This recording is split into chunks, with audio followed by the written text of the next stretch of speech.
Well, this evening's topic is built on Step 8. So this is a part of the 10-step training program, Step 8, turning colleagues or strangers into colleagues. And this is the second part. As you recall, last week we covered the first part, which was all about lead generation, all about lead, setting up your voicemail system, some of the processes that need to be involved with. This week's where we really, get the rubber to meet the road, and we're going to spend a little time helping you better understand, what it takes to go out there and build your business in such a way that you can truly turn strangers into friends, into colleagues, into representatives of the company as well. Now, it's all built around cold market recruiting strategies and cold market contacting. As we defined last week, cold market is just talking to anyone that you don't know. It's anyone you haven't met. It's anyone that maybe it's a first introduction. And you've got to remember that a stranger is just a friend you haven't met yet, so now it's time for you to get acquainted with the folks that are around you. This evening we're going to talk about contacting and inviting, and that's really is the second part of this Step 8 training. Contacting and inviting.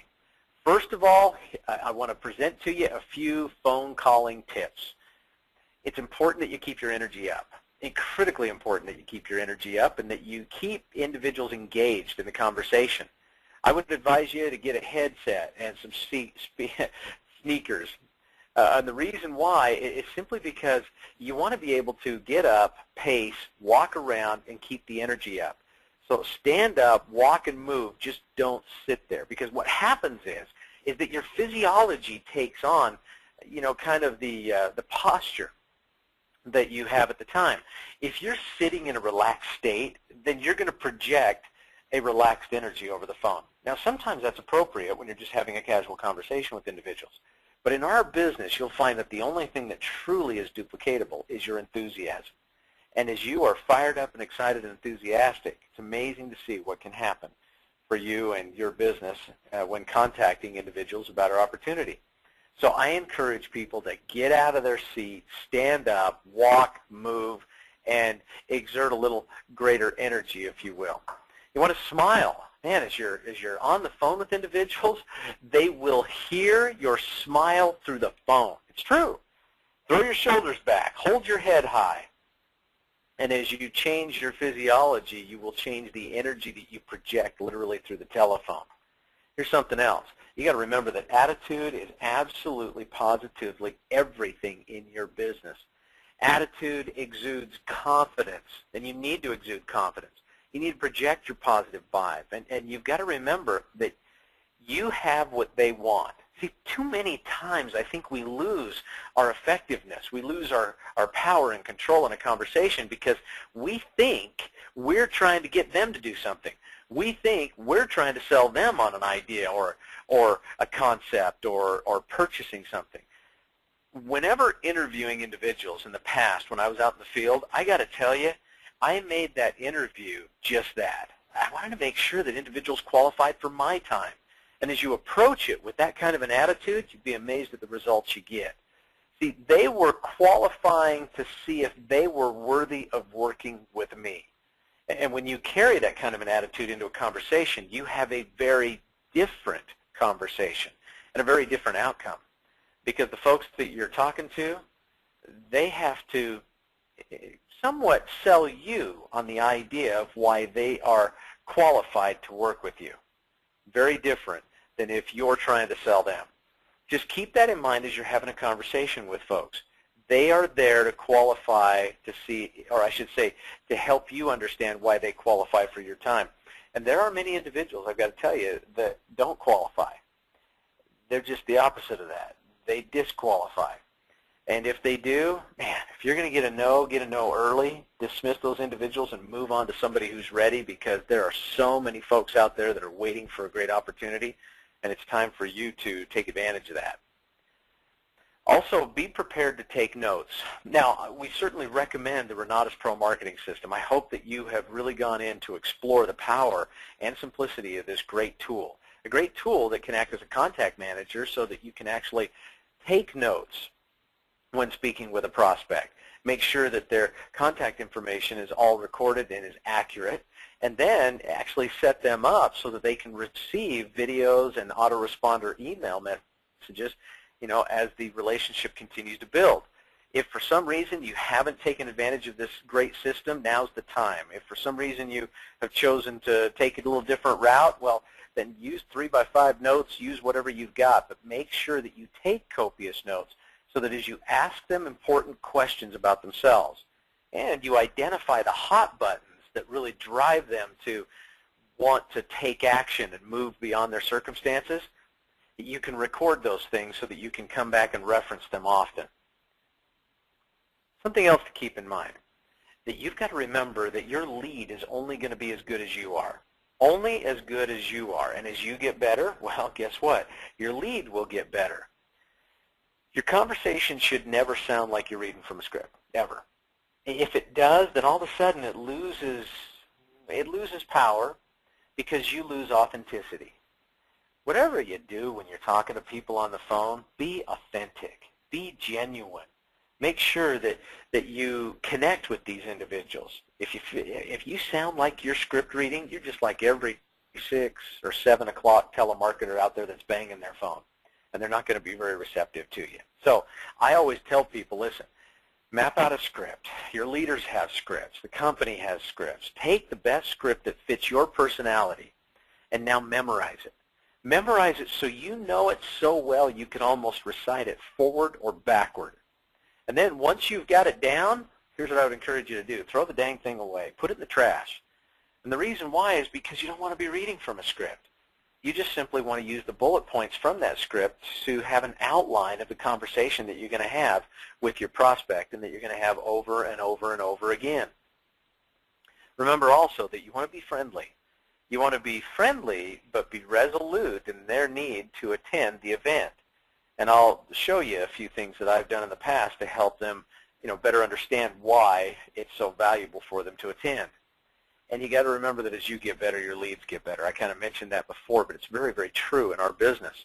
So as you grow, as you become a better prospector, a better conversationalist, as you become more competent and more confident in Renatus and what our company can do for folks, the business will take off and you'll be amazed to see what can happen. It all comes through these 3 steps: drill, practice, and rehearse. Drill, practice, and rehearse. Do it until you are so comfortable with it that it just flows naturally. And as you get to that state, wow, your business will really take off. Now let me give you just a little bit of an example. You see, if I were I don't know, if I placed an ad or if I had a roadside sign out or if I passed a flyer and the individual had actually called and left their name and number on my voicemail. Remember, we talked about that in part A of the 8-step training, or I should say, in the A part of the 8th step to the 10-step training. See there? I want to make sure that I get it done correctly.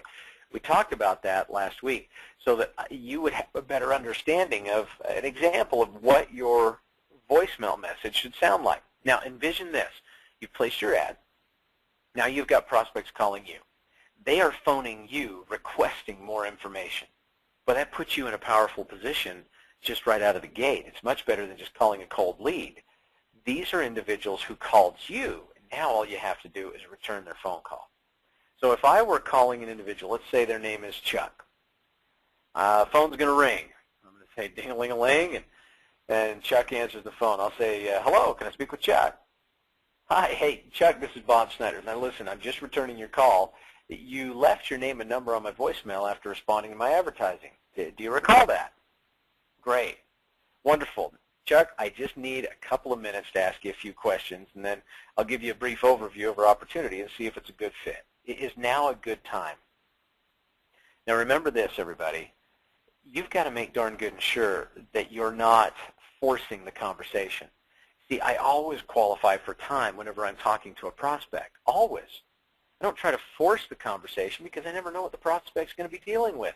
They might have kids underfoot. They may have individuals that are over visiting. They may be late for an appointment or for some outing or adventure that they've got scheduled.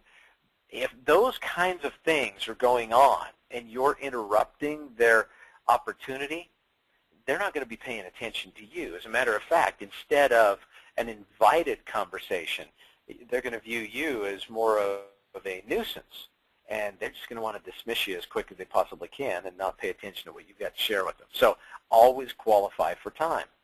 Now, in the event that in this example, Chuck says, yeah, sure, I got some time right now, then that means that you're going to have received the first of what will become many minor yeses.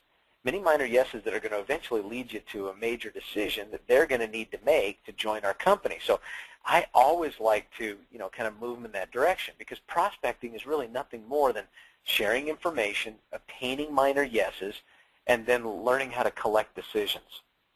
So let's kind of move forward with the interview. I like to get to know my prospects, so I ask them questions. You'll find this to be true. If you are asking questions, you are in control. If you are answering questions, you're losing control. I don't want to see you in that situation. So I'll say, well, Chuck, tell me a little bit about yourself. What is it you currently do for a living? And I'm going to write that down. Well, how long have you been doing that? I'm going to write that down. Well, heck, Chuck, you must be very satisfied with what you're doing currently. See, here's where we play a little reverse psychology. If I ask Chuck that question, it opens the door for Chuck to say, no, actually, I'm not real happy doing what I'm doing, and that's why I'm talking to you. It may be that he is happy, but he's looking for something better. But it's so much better to couch it in that light than to try to have any kind of question. In other words, I would never say to Chuck, well, gee, that must be a very difficult job, or that job must not pay well, or that job must keep you away from your family. I'm not going to go to the negative on this deal, because the minute you do, Chuck is going to start to defend his job. I don't want him defending his career choice. I want him explaining to me why he's not satisfied and why he's looking for something more. Here's another question. Well, Chuck, let me ask you, what would you like to be doing? What would you like to be doing for a job or a career or to make money? Have you ever been in business for yourself before? That's a good question. If they have, say, hey, was that a good experience? Find out, if it was, great. If it wasn't, why? Well, ideally, Chuck, this question might sound a little bit personal, but I'm just kind of curious to know, and this will help me to understand your level of ambition. Ideally, how much income can you see yourself earning each year? See, if Chuck's telling me that he can see himself earning 60 grand, if I tell him he can earn 500,000, he's going to dismiss me as a lunatic because he's not going to believe me. If all of a sudden, I say to Chuck that he could make 60 grand a year, there's an opportunity for him to do that, but he's in the $250,000 a year category, he's going to dismiss me as, not having the right opportunity. So why not just ask the question and get it out on the table so you can get an idea of where their financial thermostat is set? Here's another good question. If I could show you a legitimate way to earn 5 times that amount of money over the next 12 months, what would that be worth to you? See, now that's kind of moving them in the right direction. If you feel like that 5 times might blow them away, you may just change it up and say, hey, listen, if I could show you a legitimate way to earn twice that amount over the next 12 months, what would that be worth to you? Again, I want him coming back saying, well, are you kidding me? That would be such a wonderful opportunity that would bless my family in so many different ways. See, if I can get Chuck or my prospect to tell me how that income will better their life, how that financial opportunity would help improve the quality of their existence, I'm halfway there. Now remember again, your interview has got to be conversational. So you've got to rehearse it until you just make it flow. But remember, sometimes taking a script and memorizing it is a wonderful way to really get to a point where you feel confident in what you're saying. But these are all just questions. And the best scripts I've found in this industry really are just a list of questions, so that they kind of create, again, the framework of the conversation. And you can change them up, you can change the order, you can get rid of some, you can insert other questions, whatever's going to feel good to you. But there comes a point in time when you've got to definitely make sure that this prospect has at least a little of their curiosity satisfied. Now, curiosity is critically important to being able to drive success in having prospects show up. If you give them too much information, they're going to check out, they're never going to attend the presentation, and your show-up ratio is going to be decreased. You've got to create a great deal of curiosity. But at the same time, you can't go too far that might turn that curiosity into skepticism, because then you lose them. So in other words, say a little bit to a lot of people, and there's great power in saying less to more people than there is giving them too much info and having them make a decision off of the conversation you got. So anyway, here's something, how the conversation might continue. After Chuck has answered a number of questions, I'm going to say, hey, listen, wonderful. Thanks so much for sharing. If you wouldn't mind, I'd like to tell you just a little bit about our company and about the opportunity that we've got in front of us. The name of the company is Renatus. Have you ever heard of us? And Chuck's going to go, nope, never have. I mean, heavens, we're in our first year doing business. This country hasn't even woken up to the fact that this company is here and here to stay. So we are in a ground floor opportunity that is unlike anything you've ever seen, especially with this product and this comp plan. But anyway, I get sidetracked. When it comes to talking to Chuck, say, you haven't heard anything about our company? Well, let me get you up to speed. Renatus is the premier real estate and entrepreneurial college in the country. We teach individuals how to create short-term income and long-term lasting wealth. We are changing families. We're changing lives. We're teaching individuals how to capitalize on what many industry experts are calling the most opportune time to make money in real estate that we've seen in the last 80 years. And we're teaching individuals how to recognize all the signs for the great real estate comeback. Let me ask you a question. Chuck, if I could show you a way, a legitimate, time-tested, proven way to create wealth for yourself and for future generations in real estate, would that be something of interest to you?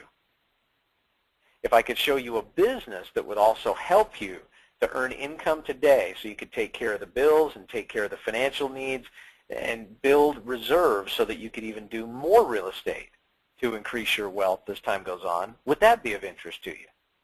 Fantastic. Now, I'm looking for hungry individuals just like yourself, individuals that are coachable and teachable, individuals that want more out of life, and that aren't afraid to go out there and put the shoulder to the wheel, so to speak. If that's you, I'd like to invite you to an orientation that we've got coming up. Now, let me just ask you, is Tuesday or Thursday better for you? See, and I always like to give individuals alternative choice. If there's a couple of presentations that I can move them to, hey, then I'm going to find out what night fits into their schedule a little better. I'm also going to find out what area of the valley they live in if I'm dealing with somebody who's local to me, so that I can then move them towards the event on the night they like or that's closest to where they live. Alternative choice, so much better than just saying, here's our presentation, can you make it? Because if they can't, well, you kind of have to back up and do a little bit of a workaround to get them back on track. If Chuck says Thursday night is a better night for me, I'll say fantastic. I happen to be getting together with a few of my leaders. We're going to be conducting a brief orientation on our opportunity, on our company, on the money that can be made, and I will have a chance to introduce you to some of the top income earners in this market, individuals that are just flat killing it right now and doing such a fantastic job to lead the team forward to success. And then what I'll do is I'll slip in a few stories. The reason why I share the stories of success that are a part of our community is because facts tell, stories sell. And they will remember the story much more than they remember anything else about my interview. So if I've got an individual like Scott Rowe in my market, I'm going to say, oh my goodness, you know what, Thursday night I'm going to have an opportunity to introduce you to Scott Rowe. Scott has got a powerful story. Here's an individual who was a vice president, actually operated a few different offices for the company that he was with, and when that company started to lose footing, he could see that his livelihood was going to go away and go away quickly. Scott's an individual who got on board with us, and I mean, is just a superstar in our business. He has made a fortune. This is somebody who knows what it's like to make $50,000, $60,000, $70,000 in a single month. He's an individual who's doing real estate deals on a regular basis, and he's helping to lead the community. When you come Thursday night, I will introduce you to Scott Rowe. Now here's what I've done by that. I've shared the story of success. I've talked a little bit about, the income that Scott has gotten used to making.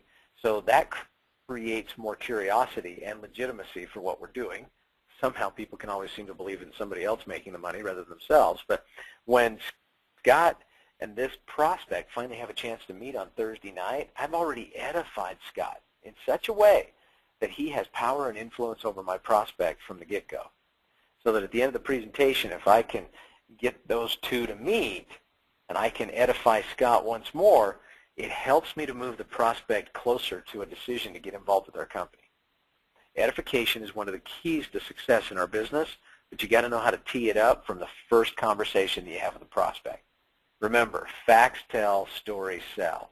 If you share stories, success stories of people in the local market or people, across the country that are part of Renatus, and then you weave into it your own personal story of success, I'm telling you, your show-up ratio will improve and your closing ratio will go right along with it. Just a word to the wise. All right, now let's get back on track. Let's talk a little bit about booking the appointment. When you book the appointment, you want to make sure that you confirm or reconfirm with the prospect within 24 hours of the meeting. It's simple. All you have to do is just phone them up and say, hey, listen, Chuck, Bob Snyder here.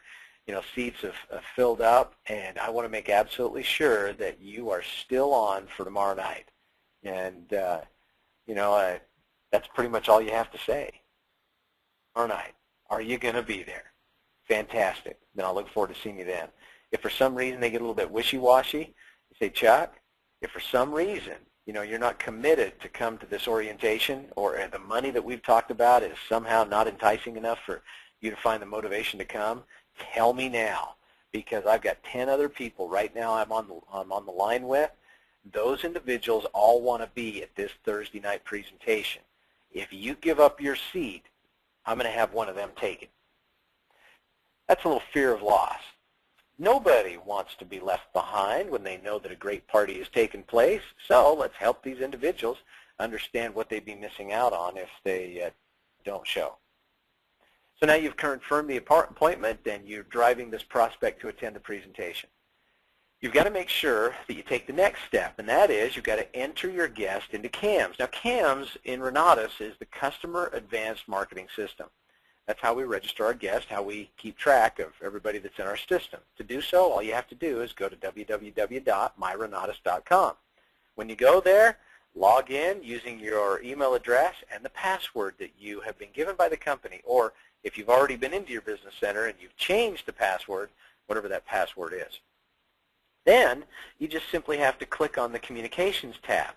Communications tab is in the upper left-hand corner of the web page. Once you're there, you will see that there is a Calendar Events tab.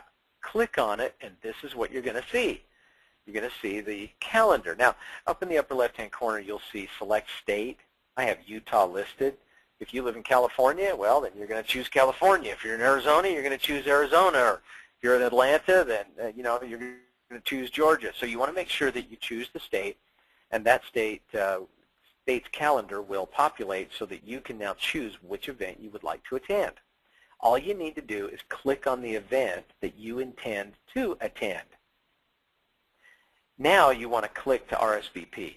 So this is how you get your guests into the mix here. Click to RSVP. Now you want to enter your guest and simply click the Add button. So once your guest has been entered, click Add. Good news is, now they're registered so that when they show up to the event, all they have to do is give them their own name or the name of the person that invited them, and they'll be able to get checked in to the event. Once checked in, well, then those guests are going to be locked to you in the system so that if someone else tries to register your guest for another presentation, they're not going to be able to make that work. It's going to tell them that this guest has already been protected to someone else in the company. Now let me just throw out a little sideline here, and that is, the side note is, you must make absolutely sure that you have had a conversation with your guest. They have agreed to actually come to a presentation, whether that's an email conversation or a texting conversation or a personal conversation. There's got to be some contact there so that your guest has agreed to come to a presentation before you register for them for an event. I've had too many individuals that do what we call the database dump into the CAM system, where they think that just because they've got a phone book and they've got contact information, they can dump everybody in the system and try to protect everybody. It doesn't work that way. As a matter of fact, what we're doing is we're modifying the rules of our CAM system so that as you register your guest, that guest is protected to you until the event. If that guest does not show up to the event, the protection is released. It's gone. You need to get them registered for another event immediately so that you can put the protection on. If that guest actually does attend the event, we're moving the protection period to 90 days.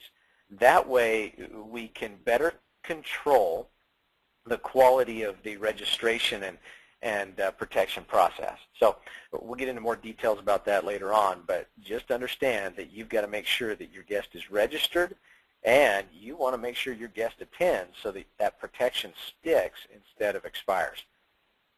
Another thing, be sure to use your own business center to register yourself and your guests for all of the events. You got to make sure that your guest has a valid email, and every single guest has got to register separately, even if it's a husband and a wife, or if someone is bringing a friend or a family member with them. It's also a good idea to send a guest an email confirmation of your own making. It means you can simply create a small generic email that you can personalize, and you can send it over to your guest and say, hey Chuck, this is Bob Snyder. I was thrilled to be able to speak with you a little bit. You're going to love what you have to see. We have so many great things going on and so many success stories that are created by this company. I'd love to see you be the next great success story created here in Renatus. Here are the details about the up-and-coming event. Here's the time. Here's how you find us. Here's a Google Maps. And you just simply follow up with a little email like that so that it's one more reminder that they need to be coming along. All right, study the process.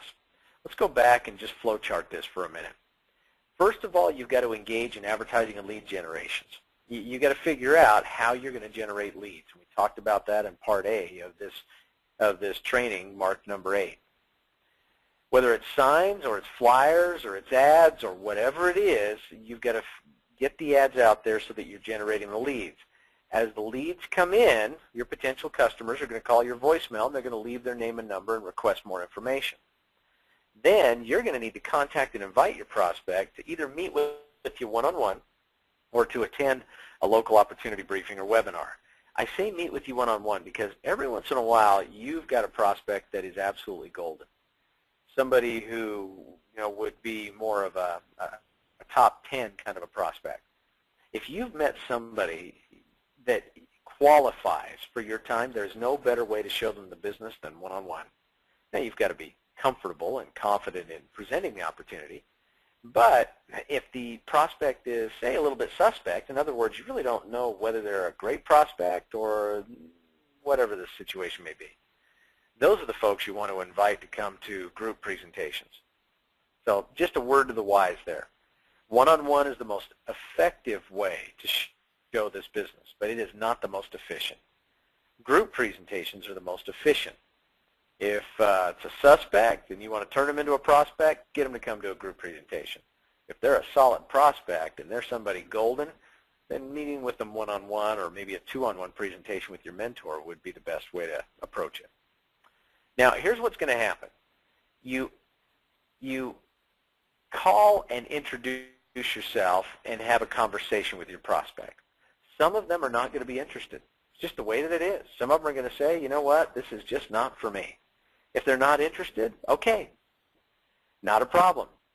If they're nasty about being not interested, take their lead and throw it in the trash so that you resist any temptation to ever call them again, because those are the individuals that you do not want on your team. If, on the other hand, they're pleasant and it's just not the right time, well, then simply put those individuals on what we call your drip list. Now, that is not a list of drips.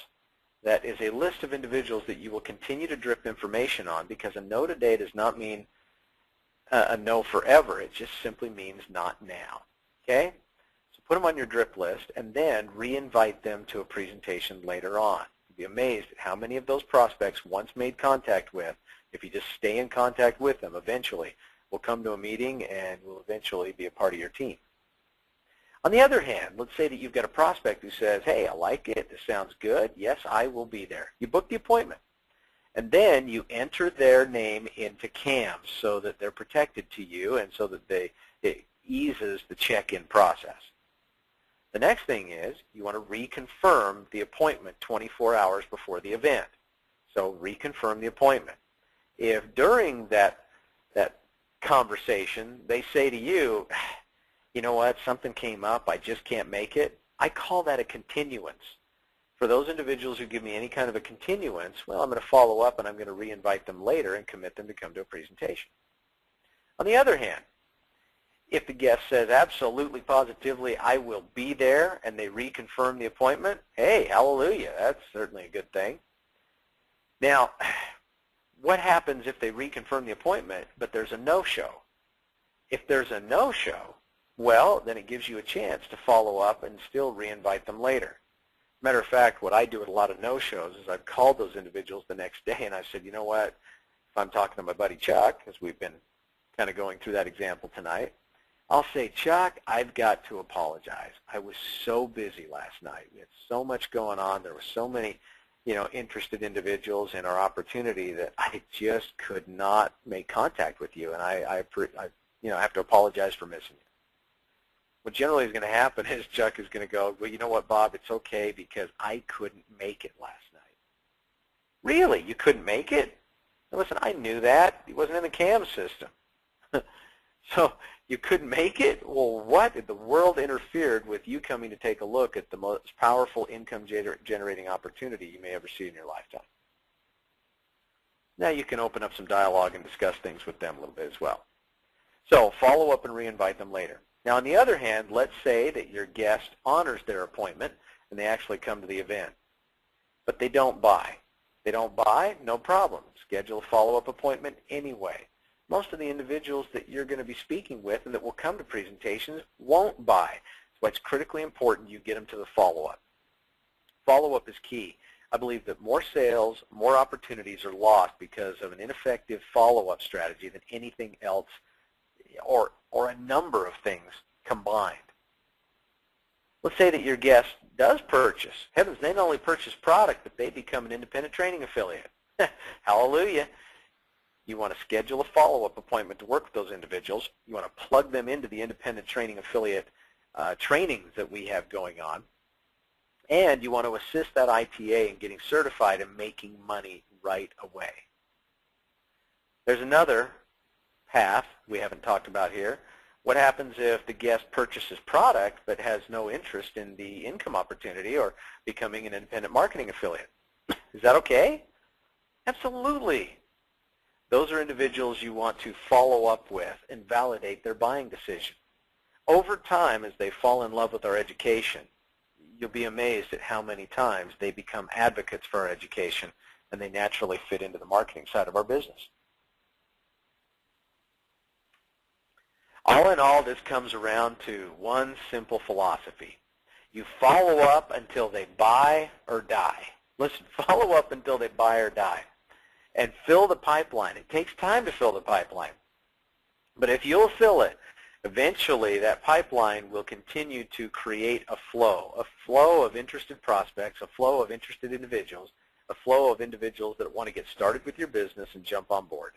And that'll happen. But you've got to fill the pipeline. That means you've got to follow up until they buy or die. Now that's the flow chart. Here's something else I'd advise you to do. Always ask for referrals. Always. You want to build value. When asking for referrals, you've got to remember that if they love us, they're going to become more apt to actually introduce you to others. So build a relationship of trust with them. The more they like you, the more they will be apt to introduce you to other folks. Offer incentives. Individuals are always looking for what's in it for them. It's the old WIFM principle, W-I-F-M. excuse me, IIFM. That's what's in it for me, and that's the only thing they really care about. The next thing is the law of reciprocation. Remember that if you do something nice for them, they're going to feel like they need to reciprocate and do something nice for you. Be specific about the type of referral you're looking for. In other words, don't just say anybody who fogs a mirror.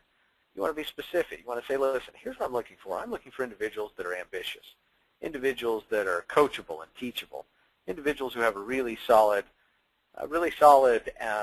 outlook on life, and that aren't afraid of getting their hands dirty and doing a little bit of work if that means they're going to have a fantastic reward.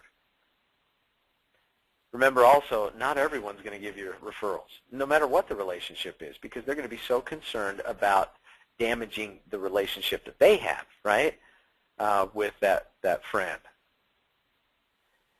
Continue to build the relationship with your referrals. And as you do, you'll be amazed at how many times over time they will recommend you to talk to certain individuals. And as that happens, make sure that you always get their permission to use the name of the person who referred you to the new prospect. That way you can bridge the relationship gap and you can make a lot more progress a lot quicker. Now, talked about a lot of things tonight. It all comes down to tracking your numbers and staying on task for a really good, solid accountability review. Track your numbers. I know I've trained on this already in the 10-step training program. I just want to give a brief overview about it again, and that is you want to make sure that you track your numbers every day and every week. You know, if you're tracking them by week, put your name down on a card, say that this is the week of such and such. Put down, you know, what lead sources you're using. How many leads did you generate? How many prospects did you call? How many prospects did you reach? Because that kind of information will help you to understand whether you've got a good lead source or a bad lead source. How many prospects committed to come to an event? How many prospects showed up as promised? See, that'll help you to understand what your show-up ratio is, and it will tell you whether or not you need some improvement in your prospecting technique. How many prospects signed up as an ITA? How many prospects purchased the Essentials course? How many no-buys did you set follow-up appointments with? How many ITA sign-ups did you set follow-up appointments with? That information right there will tell you how effective you are at helping to answer questions, overcome objections, and then build for the next event so that there's always a solid follow-up process that is driving your prospect from one event to the next event to the next event. The next series of questions here that you need to answer for yourself is, how many prospects kept their follow-up appointment? So how effective were you at getting them to sit down with you another time? A lot of times that's built on curiosity and credibility. If you haven't built solid enough curiosity, if you haven't created a solid enough credibility, then you're going to find that many of your prospects are going to blow you off for the follow-up appointment. So you've got to get better at that area. See, what keeping track of your numbers does is allows you to do a little accountability review on a regular basis and identify your areas of weakness. See, if you don't identify the area of weakness, you're never going to be able to create a solution to overcome that weakness. That's why I always tell my people, track your numbers, work with your people as you become a mentor to track their numbers, and then help them find those areas of weakness that need to be strengthened and help them improve. Remember, too, if the numbers don't work, it may just be time to fish out of a different pond, right? Don't confuse activity with accomplishment. Just because you're staying busy, just because you're running a lot of people through the system, it may be that you're running the wrong people through the system.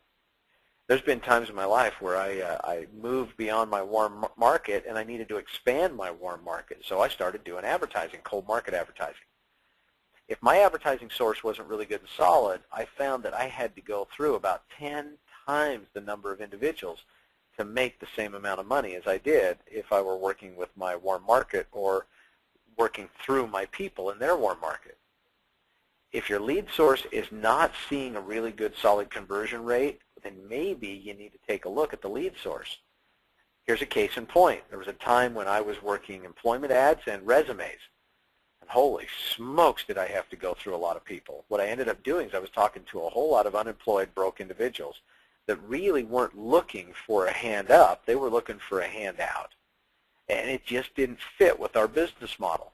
On the other hand, there's been times when I bought leads lists where these were entrepreneurs who had responded to some sort of entrepreneurial ad or opportunity advertising, and they were much better prepared, and I had a great deal better luck with them than I did with others.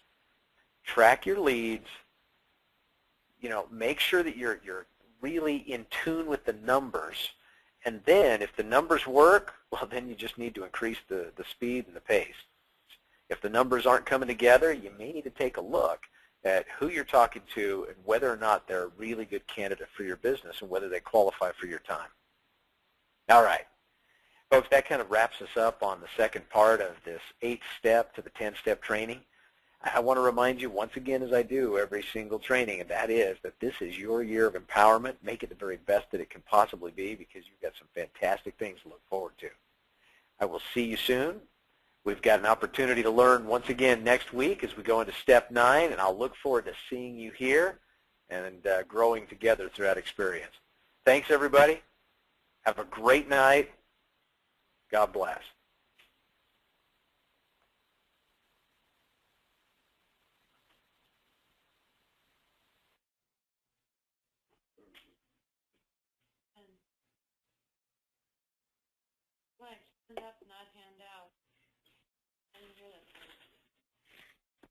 The